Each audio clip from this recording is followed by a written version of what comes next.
Bonjour peuple congolais,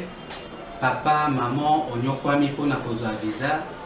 agence de voyage Smart Consulting et pona bino. Oza na posa obima na ba pays lokola Canada, États-Unis, ba pays nyonso ba état Schengen, Turquie na ba pays lolenge na lolenge na $500 Smart Consulting et saleli bino assistance et visa. Ba bourse peut être disponible pour na bana nyonso baza na posa okokende kotanga libanda pona pays ya Tunisie, Chypre pe Biélorussie. Oza na posa ya kozwa biso toza esika ya kobunga te okomi na rond-point Willery na avenue Louvungi 165 l'immeuble Kazam na premier niveau. Toza wana oza na posa ya kozwa ba information na nzela ya téléphone. Oza na posa ozwa biso na nzela ya téléphone obengi biso na 081 144 38 91 soit obengi numéro mususu 081 32 62 203. Smart Consulting avec $500 on peut voyager partout dans le monde. Merci. Lundi malamu na bino nyonso bozana Kinshasa, bozana Beni, bozana Aru, bozana Rumangabu, République démocratique du Congo, mboka na bino topesi bino mbote, bato nyonso bozana RDC lokola seconde patrie na bino surtout bato boza bato libanda, mais aussi ba congolais nyonso de père et de mère, ba congolais d'un seul côté, bandeko nyonso bavanda kala mboko yo 4e vague ya COVID-19 ezali, ba mesure pesama ki mokola lobby, ba renforcer déjà ba mesure ezalaka déjà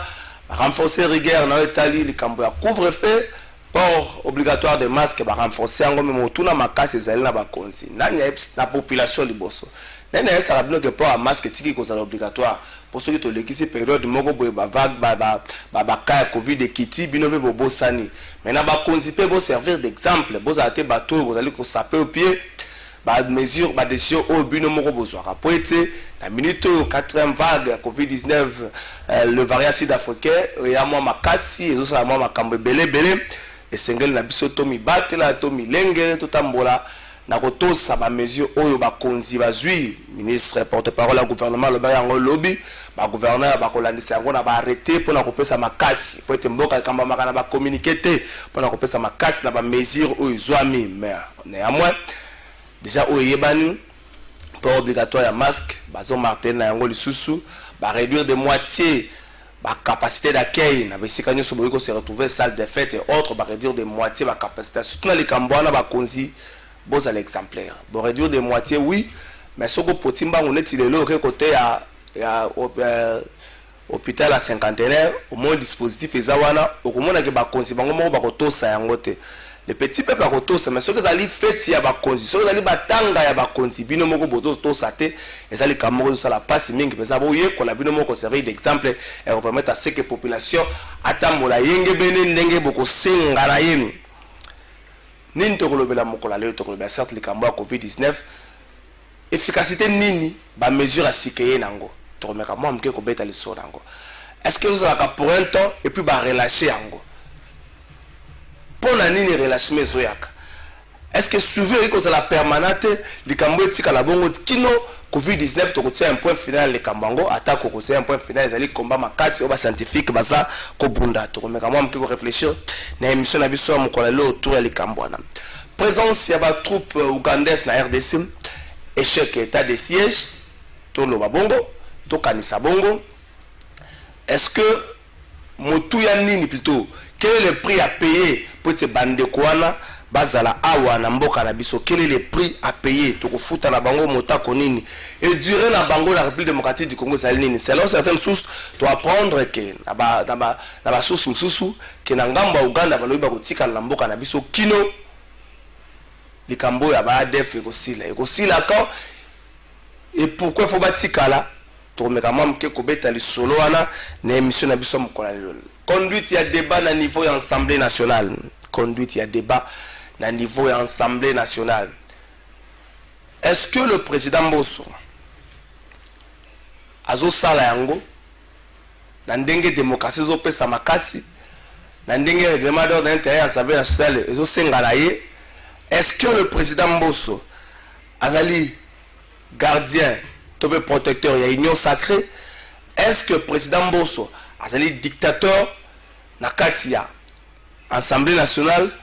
Est-ce que ba député pe na ngambo na bango bazali kotosa président na bango ou azali président Mbosso? To remeka moi mke ko beta lisolo lango na émission na biso ya mokola lelo bolimbi sipeza ba invité bongare bazala misato mais to tikali kaka na mibale po ete moko azwi empêchement moko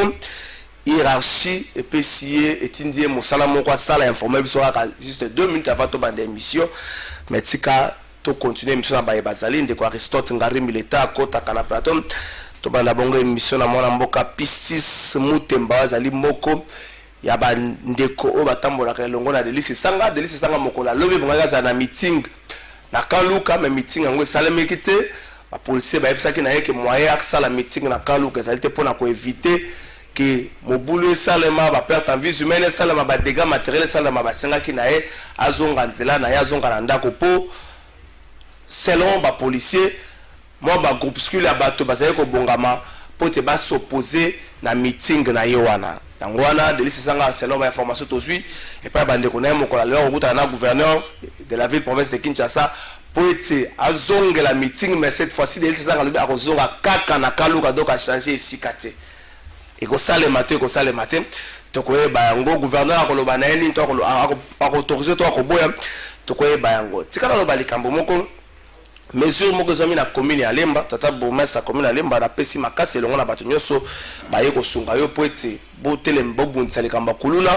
bo bunza likamba ba nuisance sonore bo bunza likamba bilenge ba melaka bombe ezali kanisi moko malamu na ebide sikandi boko za misolo wana soki ndeko moko particulier moko ndimi ko tsa misolo na disposition na bino po ete bo rééduquer makambo ezali kamba moko malamu mais loko na moni malamu te monsieur le bourgmestre ya commune ya Lemba na ba déclaration na yo tango zo sensibiliser au lobby ozotelemela pe ba vente ya ba mai na sachet ba vata ya ba mai na sachet zali kanisi moko malamu pona ko battre l'environnement na biso mais yoka makambo lobby osengi na population akanga mutu nyonso ya kutani na nzela azoteka mai ya sachet population akanga ya na commune ya ba secteur mususu tango lobaki makamba kulu na to ya bombe baki ba pesa information so ba pesa information et que tango police ya kangi bato wana eza information za livre nde mutu na zui cagnotte na eza le kamoko malamu mais tango sengi na population akanga mutu nyonso azotala ba mai ya sachet to pe mutu nyonso azoteka mai ya sachet monsieur bourgmestre la commune ya Lemba population akanga est-ce que zo banta ata seconde moko tes ordres nini okotia na juridiction na yo na habite soko zo banza nango moto azana makoki moko te o leta pesi pouvoir moko te atambo na nzela akanga ndeko mususu o ya moni azosala commerce na ye wana koto wana meka obongisa senga plutôt la population a informé comme ça police muta sala musala po population azana makoki wante ya kokanga moto o azotambo na nzela na bassin moko ya mai o azotambo na nzela peut-être na paquet moko au pire azoteka population za makasi ya kokanga ete pesa bango pesa peut-être nzela population pesa information à la police bongo police na kokanga et que ça loko moko malamu mingi pesa éviter est-ce que comme bono etanga malanenga mabe et pourtant les canis na yo ezali malamu so ba bourgmestre mususu ba mboiter les pas ya makanisi yo zui et que ça malamu na moni pour ça les concours ya ba balabala ni ko za bopeto okopesa bango mbano pour ko sunga bango na ba couleur ezali kanisi moko malamu mingi pesa to pesio makasi mais bongisa mwa muke na etali ko kanga mutazo teka mai population za ndingisa wana te ko kanga ndeko na ye wazoteka mai plutôt la police mutazo na makasi wa ndeko Pistis Mutemba na pesio mbote mbote ndeko Mupandi Sango boni yo boni bino meeting na bino na lobby salamité je vois que ezali bon ma reporter tout le babongo mais on dirait ba senga na bino bo changer sika bo kanisa ko sala meeting na sika mususu ya bona tondio botondi ndenge o pesinga mbela na ya poto sur la mambetali politique poto éclairer mambetali politique na opinion nationale bande ko na biso bazolanda biso de partout na pesi baimboka mbote sika bazolanda biso na tando spécialement bande ko nanga ya Kaluka quartier 1 o balakisaki lobiete Kaluka ezali ya moto moko te Kaluka ezali eteni ya Congo moto nyonso o bandi ete il faut ya solo la bana Kaluka mambi etali politique to mambi misusu azali le bienvenu na kati ya Kanluka na pesi bango mbote mingi esika bazolanda ngai pona likambo ya matinée politique oyo Lingomba Nanga politique envole la voie du changement et organisa qui dimanche il y a lobby mokolo kaki poto sur la mambi etali politique na kati ya Kanluka to déposa qui ba benga kango correspondance voilà to informer qui autorité pour na milulu to ko bongsa na Kanluka et puis to la dit na goa ya salaire. Parce que déjà, il faut qu'on rappelle que la loi sur les manifestations publiques, et c'est qu'on informer l'autorité, et puis au sali, l'autorité a PSO, mais un moyen pour encadrer manifestation, surtout dans la qui na kimia. Et ça y était, Samuel Tanda, Azali député national. Honorable Samuel Mbemba. Samuel Mbemba. Oui, Azali député, je crois plus moi à Kanluka. Exactement. Il député national, directeur de cabinet, il y a président de l'Assemblée nationale. Exactement. Okay. À côté ici, bandeko balé qui n'a biso à Kanluka, moi, ma bena motu, pour bacha boulou yeke na activité na biso ya lobby. C'est que la police nationale démonique qui est qui na ma coquille penzate ya sécuriser ba manifestants quitter la place publique au confirmer que honorable Samuel Mbemba côté ici bande kwa kalu ka makanisme B pour batia boulou et que yo qui wana te ndenge confirmer ba vidéo zali ko circuler na ko lakisa yo na téléphone nanga okomona okota l'internet même un de ses collaborateurs a été chargé à communication un de Samuel à Tutaki alors bien quand Luka Izali à Mboso Izali à Samuel Tanda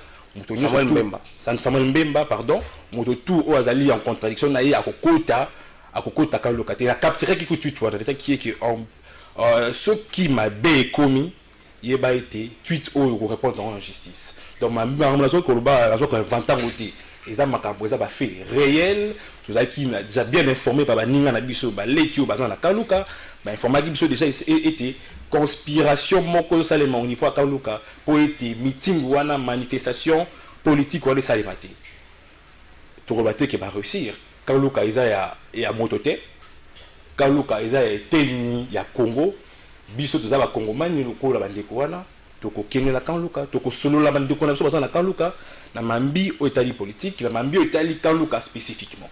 Bokosonga obi biango na bande d'émission président envola Rosana gouverneur de la ville est-ce que ça kapo na kozonga ko ça meeting na Kanluka ou encore pour na changer que ça munene que ça Kanluka te pourquoi il faut tikala mordicus na Kanluka déjà il faudra signaler ici que il faut être tout le long dans la mitoire ba tout les bras de fer les bras de fer déjà manifestation wana et voilà qui ça les 4 le mois passé ils sont le reporter Kiaro le 4 novembre exactement tout le reporter Kiaro sur invitation à Ban Kanluka quartier 4 bah invité que honorable de c'est sanga ba sur la manifestation politique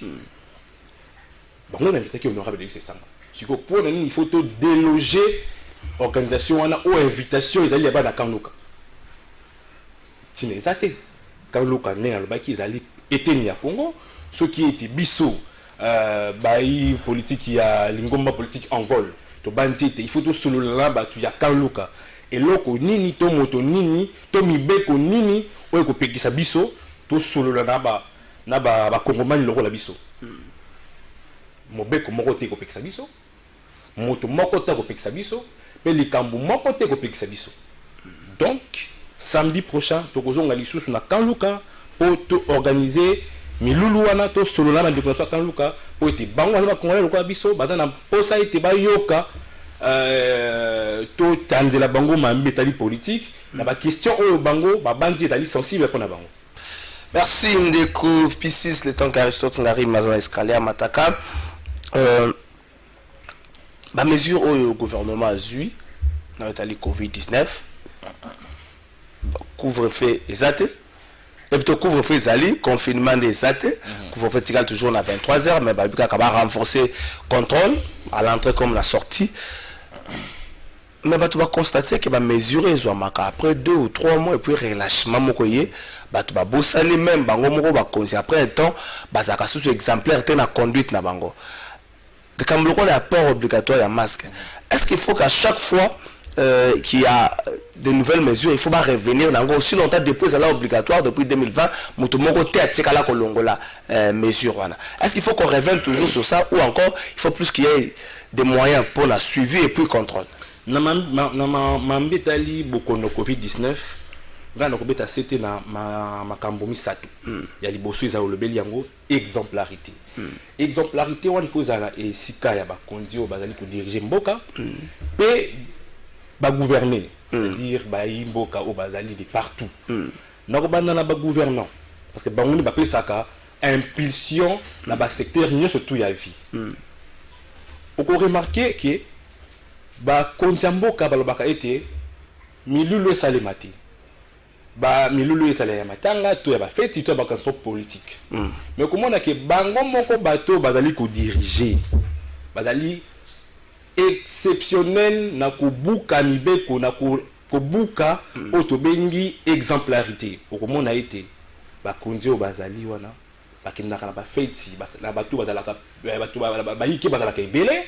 bakindaka na matanga na bayiki bazalaka ebele ba organizaka ba matinée politique pendant ba période au bango moko basengi ete restriction exalema sans même port ya ba masque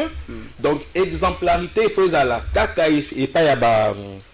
gouverner mais il faut la paix et pas ba gouvernant parce que petit peuple azolandanga na yo na tando azotala eloko ba konzi bazosala. Ce que les gens qui ça là, ils ont mis côté, ils allaient violer les règles, ils allaient violer le gouvernement, l'autorité publique qui est mon quoi pour battre balande, qu'ils allaient ko lancer malamuté. Ils allaient le quoi nanda ceux qui tata mibeko yemo kwa che, asolanda la moté. Boni yoko senga mwana landa. Ils allaient moi kokoso. Yayambo, il faut rappeler la autorité publique. Caractère et exemplarité wana ce qu'a le bien été baïki basangana ebelité yemoko fois landango ils allaient que pour ali revêtu à pouvoir public de sengeli que yo buka mibeko soko buki mibeko petit peu pas buka dans les cambo ya port obligatoire à masque à un certain moment petit peu par lata mais maintenant so basali na tenue militaire tout tenue policière balata kango difficilement et ils ont bon un peu efficacité ya mesures prises na ba cause ya moto zoloba exemplarité faut la de partout petit peuple bandi ko batala sokoto ba politique ba tout il faut bazala molongo sur ba prise de position to ba règlement oyo autorité sanitaire azali ko pesa ezali lo lenge wana ete petit peuple ko respecter wana ça ya yembo yambi balé ezali kambo to betaka mingi c'était la ngoto ezali mon solo o ezali affecté pour na bokono ya COVID-19. OK. Mo solo ezali affecté ezali boni basali nango nini o etikali eza wapi traçabilité nango. IGF aza wana pona kolandela makambo wana IGF akomi lo la mbwa kanda. Oh, na ndenge nini. Po IGF awasa musane malamu. Mais mo solo ya COVID-19 eza wapi nana zwaki basali la kango nini. Flou total. Il faut pas être IGF sur cette question. Il ne faudrait pas que IGF sur Makambo Itali Mosolo ya COVID-19 et puis ça a l'impression qu'ils allaient wanaka kapona kolanda batu mususu misusu batali quitte Mosolo et ça m'a pour la COVID-19. Pour être balanda la politique sanitaire pour être bokono wana et ça la mabe mokie tito kolonga yango. Mais traçabilité à ta mon côté ezalité na katia makambo wana. Responsabilité ni politique ni judiciaire à ta mon côté. Il faut être baimboka bazala éclairer la situation wana. Ce qui IGF a rolande langoté, mais le parlement doit se saisir de ces dossiers pour être ba responsabilité à la dégager. Tu es ba être mbongo ya COVID-19 ya beaucoup de COVID-19 nana zwaki ba c'est là nini traçabilité nango eyebana wana ezali likambo ya mibale ya misato ezali manque de politique sanitaire yo moko na bandi oyebi ete na ba centre hospitalier na biso wa soko ki ozana problème total de ozana problème ya bokono ya COVID-19 okoyo ke ete ba respirateur ezate okoyo ke sika songolo pakala eza kotonda manque ya politique sanitaire wana été et là qui c'était gouvernement ba o ele kaka gouvernement après gouvernement ba na manque ya politique sanitaire sur quoi était Covid-19 et surprendre biso to komi ko welana to komi ko kimala ko kena poto awa bakanga ki ba frontière et la mobola et la mosolo tout ça là qui a par troisième point wana gouvernement il faut ezwa mikano ezwa mayele ya kosa la politique sanitaire efficace parce que na ba moment net ou ba katra ba frontière na oza na musolo te biso do tuwele la mama yemo tuwele la ka cinquantenaire tuwele la ngalema siko ceux qui étaient ba sika to kindaka wana et qui ba respirateur exaté ba installation ya ko réceptionner ba to exaté au moins il était que petit peuple à beaucoup face dans son triste sort kaka boye ti kamango ba respirateur on dirait depuis que Covid-19 et la sous makasi on dirait même gouvernement même bakan ba bossa nango parce que au début selon la respirateur ça ko beta mato ba kondi baza na manque ya politique sanitaire na ba général na bango wana wa tchaka wana sûrement ezali repris sûrement ezali budgétisé mais baza kuna te parce que bon ba yebité ceux qui moi kosu azui passeport visa qui na mboka ba pa ko se faire soigner mais awa ba ngé ba frontière to moni été ozala mosolo te biso la nous aussi là awa donc le gouvernement bien évidemment par contrôle parlementaire il faut et pousser le gouvernement bien évidemment il y a en place politique sanitaire moins efficace pour être lorsque tous à la bokono ou le quoi ba Covid-19 ba Ebola et consort était ba imboka ba sikani bakokende ba la confiance il y a politique sanitaire il y a mboka la bango pe na ba élément surtout sur accompagner politique sanitaire pour été bokono ya Covid-19 to longa yango na mikolo ezali koya. Espérons que tokolonga bokono ya Covid-19 la population tambola na kotosa ba mesure oyo uti kopesa na esika les kamba masque koloba tege masque ezo etufenga ezo batela biso kopesa pe makasi na vaccin bande ko bakende ko se faire vacciner ezali eloko oyo ko permettre parce que tout vanda to bika lokwa to bande ko bika normal donc to vivre na to bande ko vivre normal pour être Covid-19 ezawana comme ko vanda biso lokwa to vanda na malaria mais to yeba pe ko mi batela c'est vrai malaria to koma déjà to botsa na nsoto na biso résistance moko oyo malaria comme na problème aux nuisible pas na biso mais ezali kaka wana est-ce que résistance on to botsa ngo pe pour la Covid-19 pendant ce temps là le quoi to botsa na résistance wana te to tambola na ko to sa ba mesure oyo oyo zwami oyo pesami pa ba konzi mboka zwa vaccin sur occasion pesami liyo bata kashne to masque sur za ko tambola na place publique quand on a distanciation sociale comme la distanciation des armes passe pour ça autant la transport ou la distanciation sur autant la distanciation ou la distanciation mais pour tout ça ma les armes passe mais au moins là ta caché et c'est quand on se retrouve dans la place net ndeko mo pandisa mo permettre ngana ba kisali kambo ya vaccin tala plus au gouvernement et installé qui pour na vaccin ba imbo ka ba été tous un vaccin tous ouati parce que gouvernement moko installé qui moi flou moko boye wana. Par recherche scientifique na mboka est-ce que mosolo boni to chaka na kati ya domaine wana pour été banganga mayele na biso baloba na biso ce qui était vaccin ils na motuya ya kozwa te pe flou wana un sur na kinsa sale bungi mais bato baza na bikoko bato baza na kanlu ko bana na information te pour ezala raté siko pe na likolo nango bodo pe sa biso ba politique to ke ko expliquer bango mambe etali makamunyo surtout wana pour été et si quand on ne pas caler ça mutu X ou Y il faut que gouvernement et dégager flou wana et expliquer ba imboka na ndenge longo bani tina ya kozwa vaccin wana ce qui était vaccin wana ko aller efficace et ce qui était vaccin wana ko préserver ba ike pour être ba bika na bokono na Covid-19 eza accent na ngana bakisa na kati ya aspect ya vaccin ya Covid-19 médecin moko yebisa ngai dilemme moko ndenge nini ko yebisa na moto azuna nu nini ko yebisa na moto asezui vaccin ya Covid-19 c'est que te vaccin ezo bikisa te mais au même moment ko yebisa na moto azuna nu te qu'il faut avoir vaccin dilemme moko médecin moko yebisa ngana lobite ke maka médecin lobaki ezali solo to pezali iyo toke na régie total élément c'était le vendredi Assemblée nationale, qu'est-ce qui s'est réellement passé et banda qui a pu souka qui a pu tout à l'heure bongo to zonga to commenter. C'est parti. Honorable Président, merci pour la parole. Je suis inquiet par une chose, c'est que lorsque on a les lois de finances d'un exercice à l'autre, on remarque qu'on a les mêmes lacunes, les mêmes résultats, les mêmes problèmes. Au final, rien ne change. Nous sommes devenus ici, et d'ailleurs votre intervention en début en disant est-ce que le débat était nécessaire, avait toute sa place parce que nous ressemblons de plus en plus à une religion morte où nous avons conservé les rites, mais dans laquelle plus personne ne croit. À quoi est-ce que correspond un débat aujourd'hui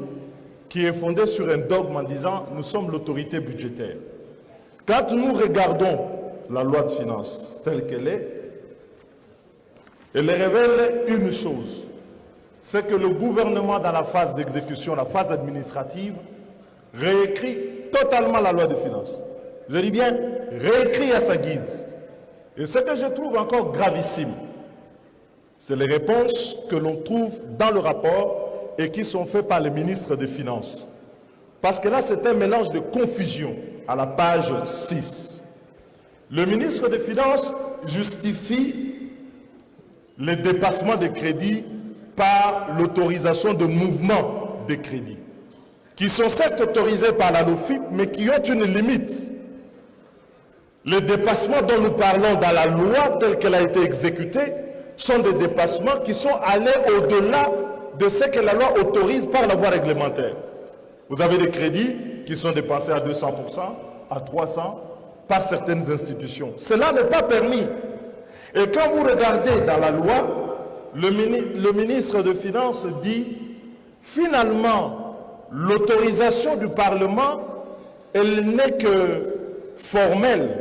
parce que le gouvernement a le droit par la voie réglementaire de modifier cela. Et il y a encore une grossièreté dans le rapport, quand le ministre dit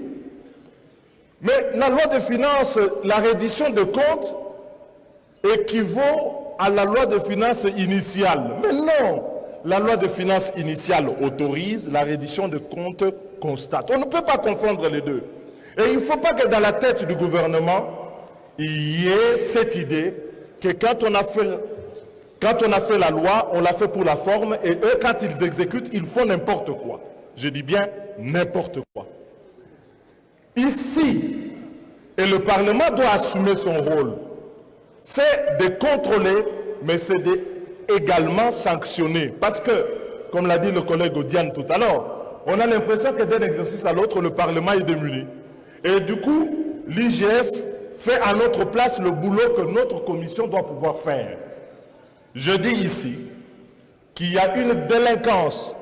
dans la gestion des finances publiques qui ne peut plus être tolérée et il faut prendre des mesures. Moi, j'attendais dans les recommandations qu'il y ait des mesures claires de ce point de vue. Le ministre des Finances ne peut pas nous égarer en disant que la situation est exceptionnelle. Elle ne l'est pas. Depuis des dizaines d'années, chaque fois, la reddition de comptes nous montre que le gouvernement s'en fout. Nous disons nous sommes autorité budgétaire, mais le gouvernement s'en fout. Donc la situation n'est pas exceptionnelle, c'est l'habitude. Mais il faut arrêter cette habitude. Elle est mauvaise et c'est une délinquance. Je dis bien une délinquance. Deuxième élément, ce que vous regardez sous les comptes spéciaux, qui est le lieu où une partie des recettes est affectée. Je vais terminer. Je vais terminer, mais laissez-moi poursuivre, Monsieur le Président. Ma fin, ouais. Ah oui, délinquant, ça veut dire... Ah oui.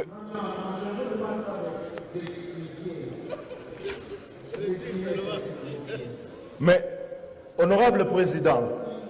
vous avez votre religion, j'ai la mienne. Une délinquance, c'est une délinquance. Une infraction, c'est de la délinquance.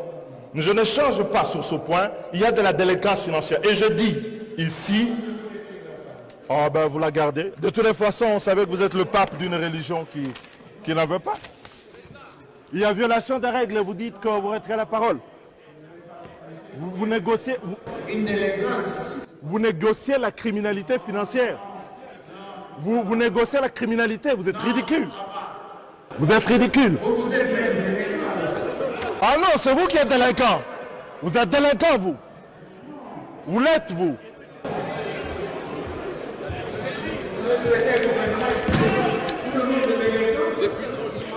Mais la violation des règles, c'est de la délinquance. Mais le comble, c'est que vous ne vous rendez même pas compte. Vous êtes ridicule.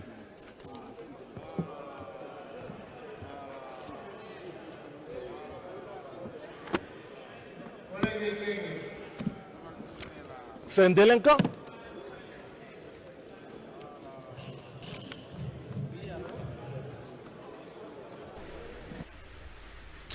Merci Francis B. Abino Morobo, Landi Makamnini. Et les Kaki Mokolo, à vendredi, à niveau de l'Assemblée nationale. Tout noté déjà que Delis c'est un micro moko. Là, il y a micro, il y a tribune. Il y a micro, il y a micro cravate, il y a collé na veste. Pour nous, il bango. Cette image pour les Congolais belé, ça ne peut pas si la temple de la démocratie na biso, la responsabilité certes est à la partager. Mais est-ce que bon gito kende na yango ndengwana ndeko pistis yali boso pourquoi Delis sanga zaki na micro donc na ngambo na bino c'était quelque chose de prémédité bon ngeke suka boy na kolinga ete otikanga na limbola pourquoi zaki na micro le ba imboka balanga na bokebi nyonso honorable Delis sanga tango nyonso tozo maloba na Assemblée nationale tout devant ba Congomani azalaka na micro na ye ozali na caméraman na ye po ete so atanga zo maloba azana besoin ya kozala na ba image ya ba activité na ye ya ba sortie médiatique na ye na bandi ata soko mokete mibeko to mers ezali kopekisa yango pour kopekisa moto te ki azala na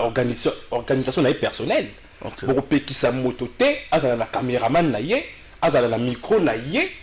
pour être enregistré ba sortie médiatique na ye ba activité politique na ye na bandi était en tout cas que yo mopandisa ngo ko pekisa yete to ba imboka to nobe comment ko songolo to pakaleza na mboko yo so pekisa mutu za na organisation personnelle té ils ont organisation personnelle ba tout ça la Assemblée nationale la technique ba imam na zali koloba à chaque fois que l'honorable Delis sanga zwaka maloba na Assemblée nationale azalaka na caméraman na ye ou afilmaka ye ou était ba chaka micro pour être enregistré bien évidemment bah sortie médiatique naïe bah prise de position naïe dans l'Assemblée nationale donc image de tel bureau de communication na NDB misiango comme misa la kisini côté na place publique té image oyo total siko té voilà c'est là ce que ça qui image de l'Assemblée nationale son na etango zo tambola ngaki ça la té tika ngai na yano la na la technicien té na la juriste na la cadre ya parti en vol nazo expliquer yo ndenge nini honorable c'est sanga salaka ba sortie médiatique na ye ceux qui image mis la place publique na la justifier ngote pour ni yo ndeko panisa ngoza na ngai awa ni ba imboka ba kokoka ko prouver te qu'ils allaient battre en vol ni ba faire circuler vidéo wana te pour na prouver que ça battre en vol c'est facile soit ça va prévoir OK non son nali boyo son nali te koyoka ete yo malembe c'est là yo ça va bien yo no ozali juriste tsenga sur la personne lecture moko technique au moins image wana ce que zali caméraman moko ya X to Y to ensemble na soto ya pays du peuple a comme on a premier son s'il vous plaît c'est pas possible a comme on a premier son tant honorable c'est ça ngazo kende musika na micro o etsama na tribune a comme on a premier son mais le quoi son etikali malamu parasite ezate ezali batu o ya bureau ya communication na ba bimisi yango na lo lengo zo memanga wana yebisanga siko mobeko nini oyo soki ezali batamvole babimisi video wana bachango na internet ngana tunyo mobeko ta c'est na communication de bimisi yango te ngana ko yebiswa ngote ponga na mala membre cellule la communication ngala c'est sangati ngana ko betelo ba fait o na yibe salimaka et que ba pakina kala ba plénière na Assemblée nationale lorsque Delis sanga la parole ba yebi tezaka na caméraman na ye ngana ko suka wana ko yebisa yo sikoyo ke ezali cellule la communication honorable c'est sanga nde ebimisi video wana gala la preuve mon côté ni yo posa tangote sans élément makasi na nini wana donc totikala na kati ya mutabimisi vidéo te pour son na ba technicien yo je crois pas que Gilbert Village a contredire ngai son na image wana eza élément moko détail pour na koyeba source nini vidéo wana ebimi mais to kende siko na fond ya likambo wana. Est-ce qu'il fallait to comme na point oyo ba te belé bazo évoquer l'aspect à âge? Est-ce qu'il fallait tout comme un escaladeur? Est-ce que Delis Sesanga ne pouvait pas aussi se retenir, garder son calme et qu'on doit ça là reproche na kimia après tant que makambo eleki? Je crois que vous avez eu une réunion pour nous préparer matinée la bino ya Kaluka. Yé ayebisa ki bino nini? Qu'est-ce qu'il vous a dit par rapport à il y a escalade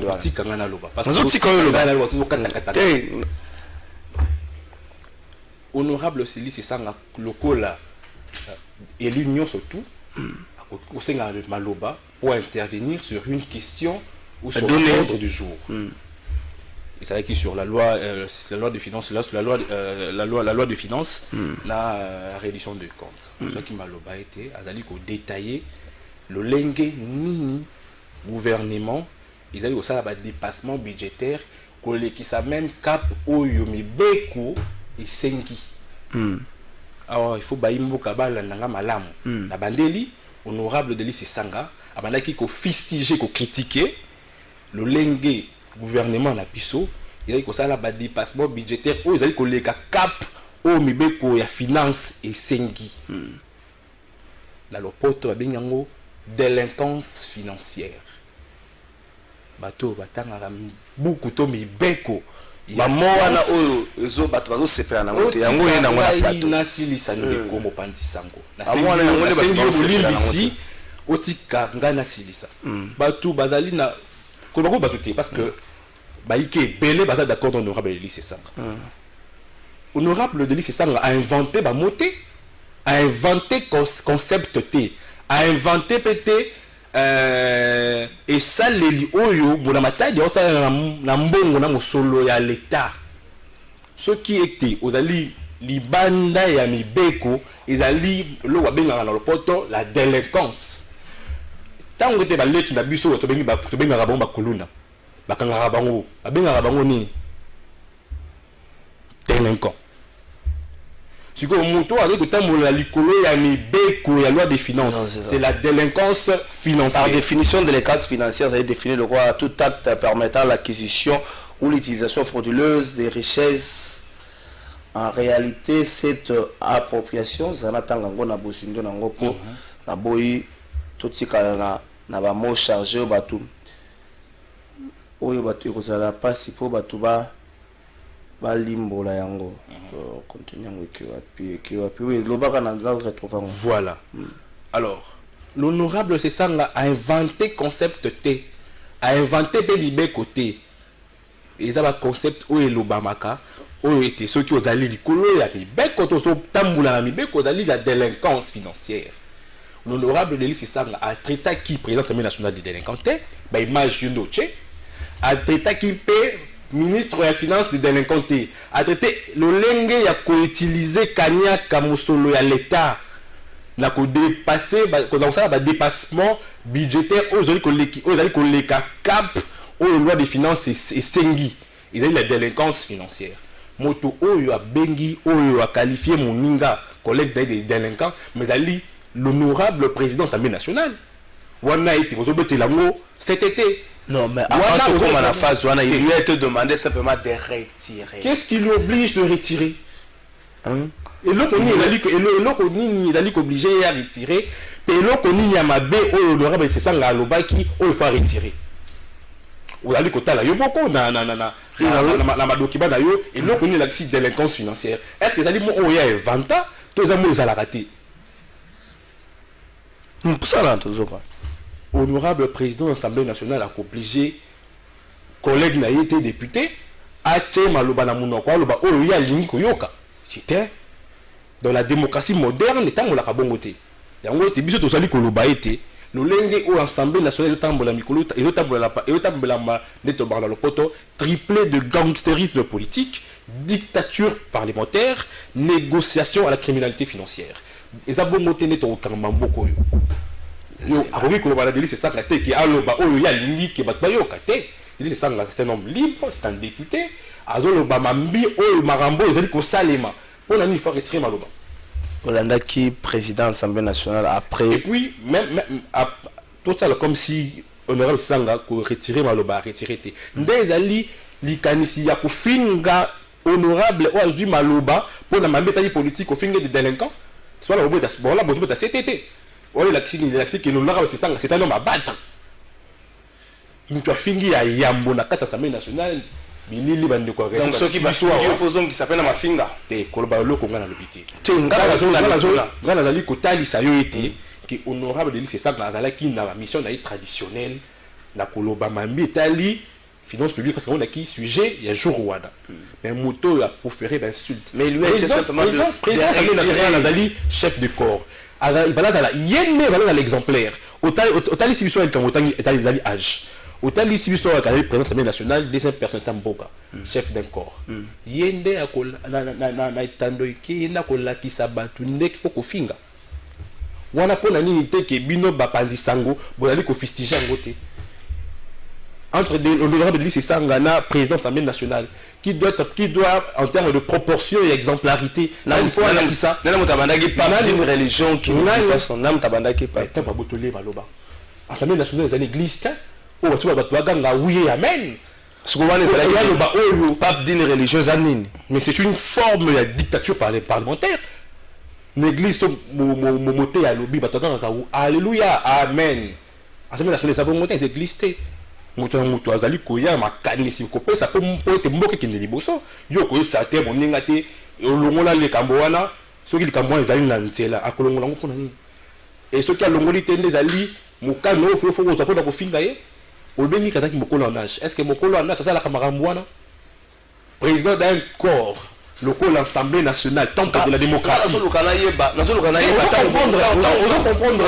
tant bokoma ki delise sanga liboso na lobaki na bino nini bino pe bolobaki na nini bino botela ko c'était que président tant bokoma déjà ko kendo oyo pe ko vanda kimia te avant na kimia ko na nini mais tant ozo déjà ko matolo ko musika bato bazoyo ko suto ko vanda kimia te tangu ba ipsi que ozali délinquant il va laisser président Bosso oui et amen dès le vous de sanga sala ba fingi yo le délinquant ya bi président Bosso oui et amen te bongo te biso tozali ko sala la politique de l'autruche te to betaka maboko sika ko betaka maboko te koloba oui c'est ko ba non te to sala bongo te et puis il faut que yebake dans la vie le respect est mutuel papa ce que mythocité mon to soit azaté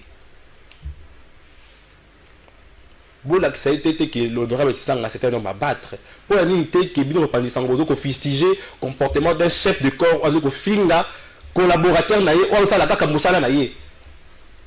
tisiko dans la monité était mon pandi sango moko ala ko fustiger sango on a une éducation de base on a procédé par des insultes et puis devant les élus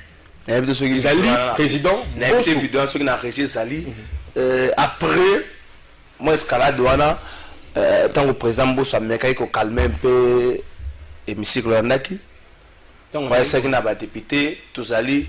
représentation à peuple muta voter c'est la ba délégués à ba ko calmer Assemblée nationale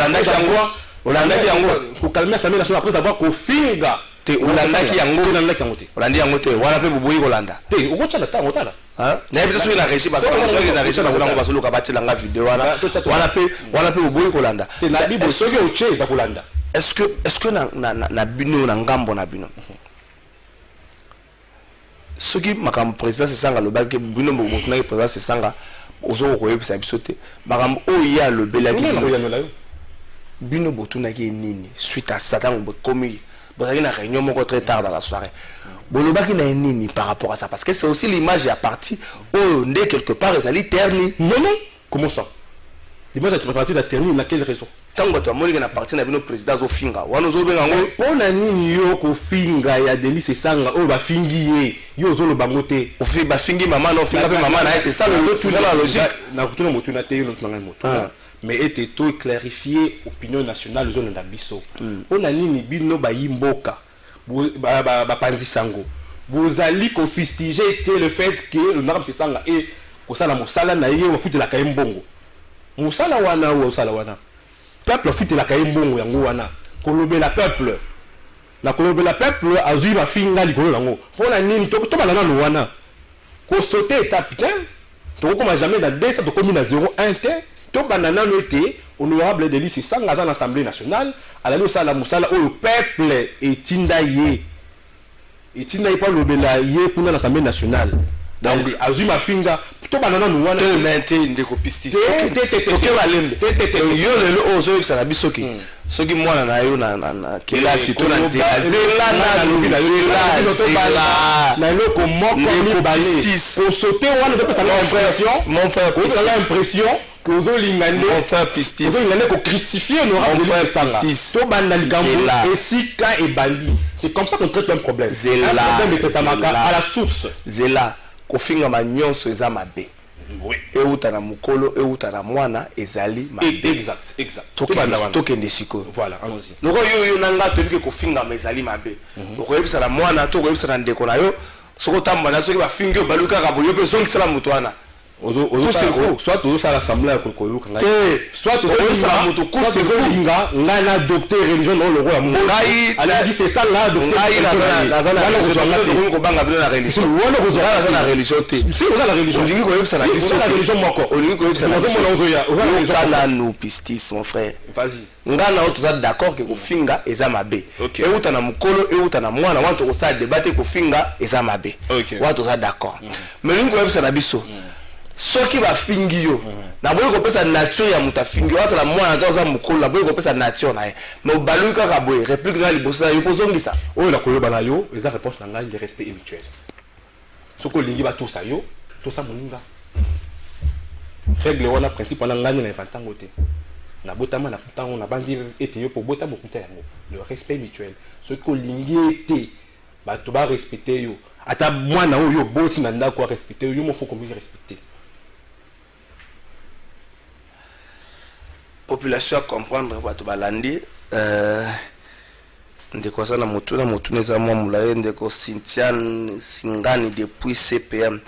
na liloba sesanga lobaki sur délinquance financière eza normal na ba terme ya finance mais tango mboso asengi a retirer mon d'élégance esenga qui a retiré yango nyonso et bakisama qui entre le deux eza signe ya orgueil na bango mibale peuple azana posa nango te pala bandeko mususu ndengo ndeko Cynthia na komi eza signe ya orgueil na part ya bango nyonso mibale peuple azana posa nango te na ko respecter opinion ya ndeko na biso moi sur a komi na respecter opinion eza ya ye na respecter on peut na singi merci na soki ezali conseil ou a pesi ba papa Mboso na président honorable de lycée Sanga a conseil na singi merci na ko bakisa mungo to pilipili na point de vue na été et c'est la vie na yo que délinquance financière na cadre ya finance publique et l'Obamaka bato bele bazomona que depuis un certain temps le comportement ya président na de lycée Sanga changé parce que à se retrouver dans une union sacrée, parmi les 13 personnalités, il y a des démarches pour avoir un consensus autour de la question électorale. Il y a plusieurs questions que j'ai Roger Mbokalabiso. Azali satisfait, il ne se retrouve pas. Depuis un certain temps, il a changé non seulement langage, il a changé d'attitude, comme trop dur envers le pouvoir et conséquences, ils allaient tirer comme à un niveau où il y a un vendredi. Il y a des volets. Il y a un beau. Biso na partenaire na biso ya G13 donc on a coloca consensus pour la mambetali ba question électorale tout le monde qui va partenaire politique union surtout et tout le monde pas chef de l'état d'ailleurs ils a par rapport à likanisi wana les chefs d'état qui mo kanu ya ko bengisa ba kongomani union surtout autour ya ba principe autour ba réforme auto bengi union sacrée de ça qui botamaki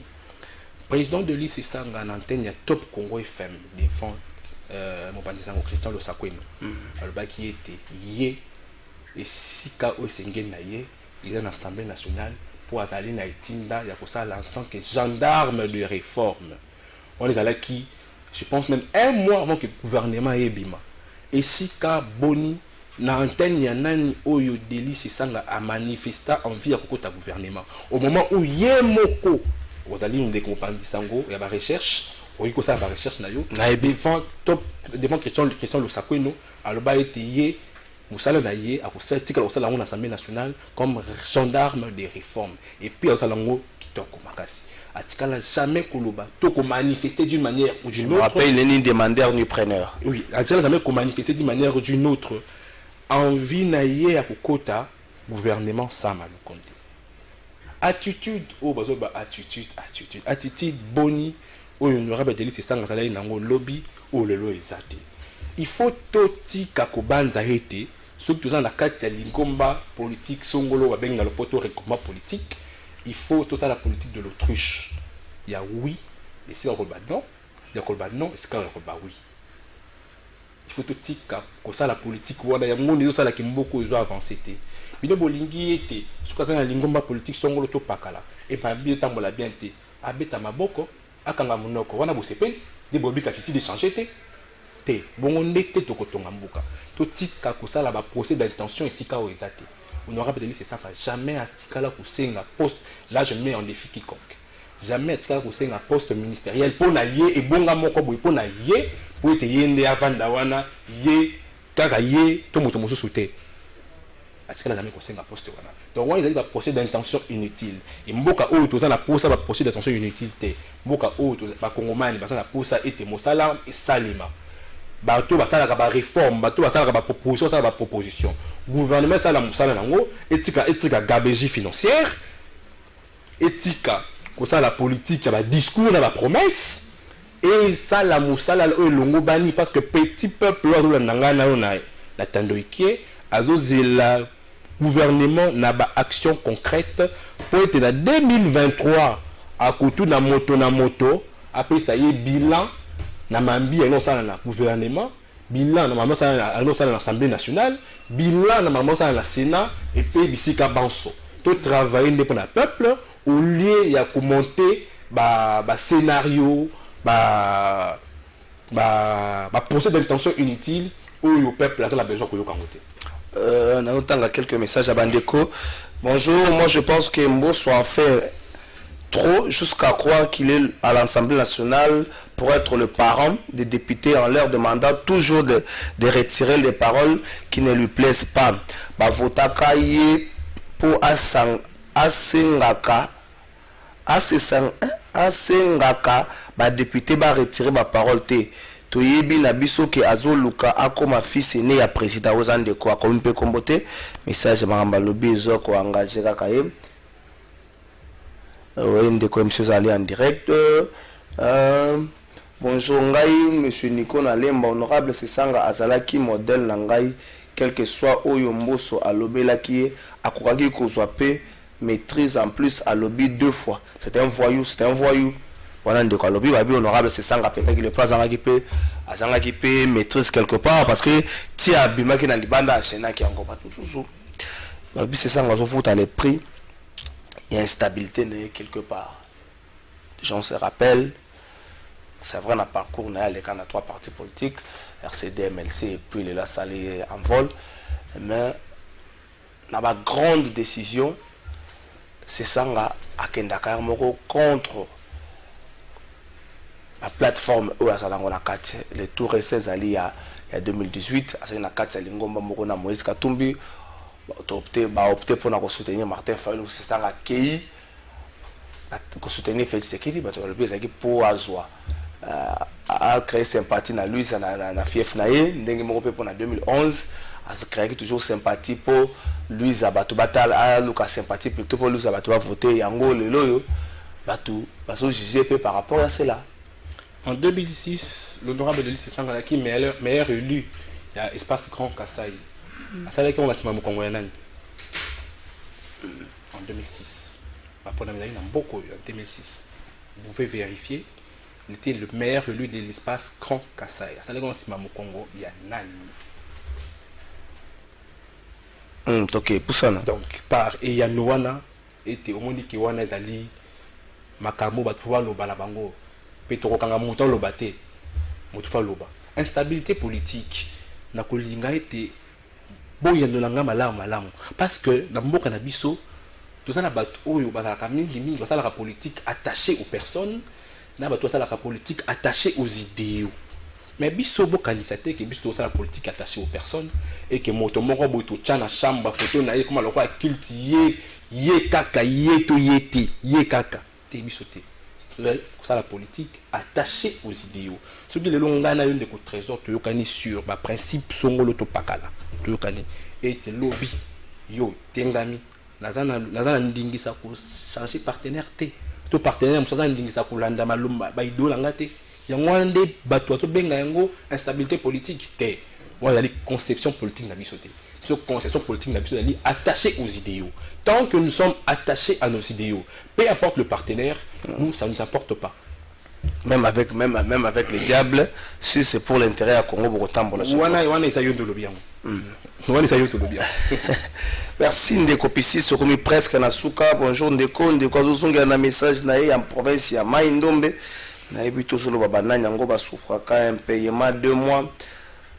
Faut comprendre le message noté mais quand on limbe la bisongo moi malamu au bio un paiement 2 mois la province à Maïndo mais dans secteur nini na yebité un dernier mot de copie pour te souligner ça en vol na bimisango il semblerait que c'est sanga serait candidat président na 2023 c'est pourquoi il faut à qu'un de peur à compte courant na makam nyonso yangwana il faut à se faire déjà une santé na opinion yango il faut atteler là il faut ça la boye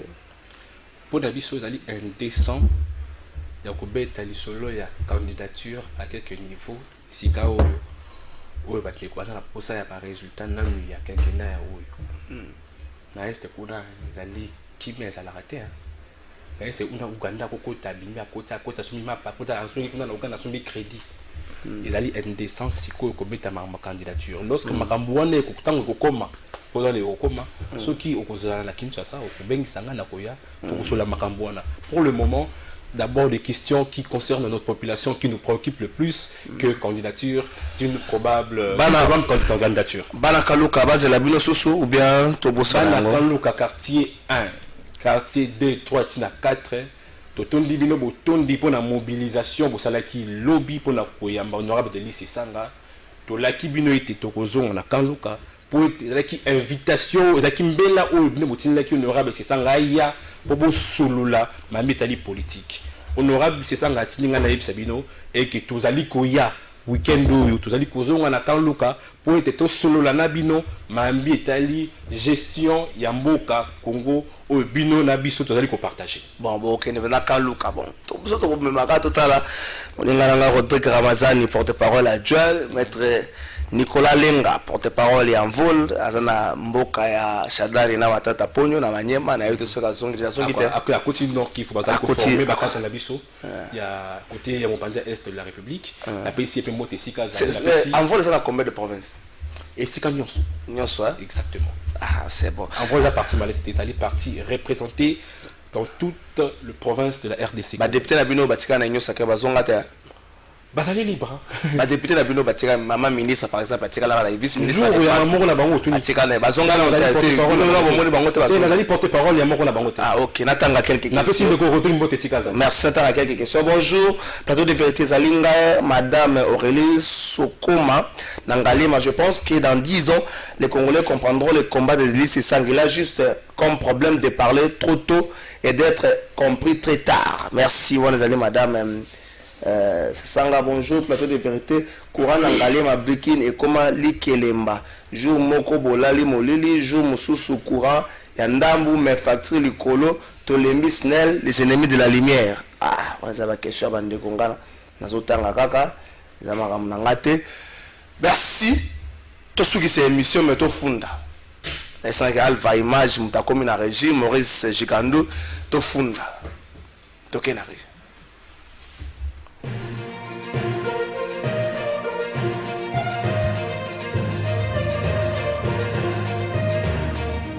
la funda sikoba tama mokonzi ekolo ofunda na bato na ofunda lelo population de 5 ans na mutazui jouer na ya zuni na tant papa comme a na situation ya famille merci tata mokonzi ekolo mwana afundaka bato ya Yesu sulendi yango mwana afundaka bato ye tala ndenge bato basimbi fimbu bato batomboli maboko po bagogola bagifle basala nyonso balingi tika na loba pe tata mokonzi ekolo awa bamesure ya sécurité mpo na covid-19 ngai naye kofunda makambo eleka na covid-19 oyo ezanga solution oyo peuple akoma komimona lokola bazoba ye peuple akoma komimona lokola kizengi na makambo wana eloko ya liboso makambo esalemaka na aéroport ya njili mpe na bafrontière mosusu soki moto awuti libanda ifo osala teste boye na boye na boye mosolo wana ekendaka wapi mpe esalaka nini mpo na nini natuni boye soki otuni kaka bato bazosala mosala covid okoyoka impayement nde erenyaka kuna me mosolo oyo bazwaka kuna oyo ezalaka te osali opesi mosolo esika osali examen ozomonana te bakotisi yo kaka kota mosala nango ezalaka nini mpo soki ozofuti mosolo wana examen ekomaka mwa pasi ekomaka identité na yo na adresse tokolanda yo mosolo wana ntina nango eza nini mpe ekendaka wapi peuple azoluka ayeba eloko ya mibale ata mokonzi atikali kaka na covid-19 caisse de solidarité oyo bosalaka mpo na covid-19 ekenda wapi mpe mosolo bato batiaka na kati suka nango ezali nini mpo en terme de recherche na autour ya covid-19 na Congo tomoni on dirait totelemi ezala baparticulier nde basalaki barecherche na bango me mboka ekolo eteli kosala recherche moko te totelemi mosolo wana covid-19 ekenda wapi mpo na kosukisa bato nyonso basalaka na covid-19 ntango bakonfinaka Gombe batininga na tuna na funda pe dossier eteni longondo oyo babimisaka na libanda babimisaka na prison liberté provisoire esuka ndenge nini akomi gang to akozongaka susu na boloko to pe liboso ya bazuzi autour ya likambo wana nasukisi wana natikali kaka na covid-19